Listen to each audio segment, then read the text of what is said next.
If you'd asked me a week ago, I would have sworn my boyfriend loved me and that his past was exactly where it belonged, behind us.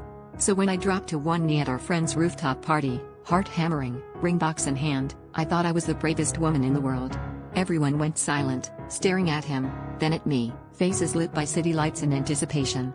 What I didn't see coming was his ex, ghosted from our social circle, supposedly halfway across the country, standing up from the crowd, glass in hand, eyes locked on him. "I'm pregnant," she said, voice slicing through the air. My legs went numb. The ring box snapped shut in my hand. Nobody said a word. He didn't move, didn't even look at me. Only her. She started to cry, mumbling something about timing, fate, how she just found out and couldn't keep it a secret anymore. I could feel everyone's eyes flicking between the three of us, hungry for the fallout. I stood up, the party echoing with whispered shock, and watched his face crumple. Turns out, he had been seeing her for months, long after we'd started dating, long after he'd promised she was just an old story.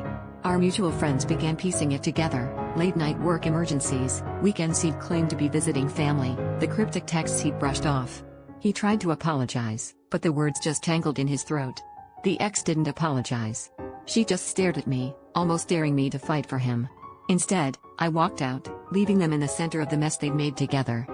The worst part wasn't the betrayal, it was the relief.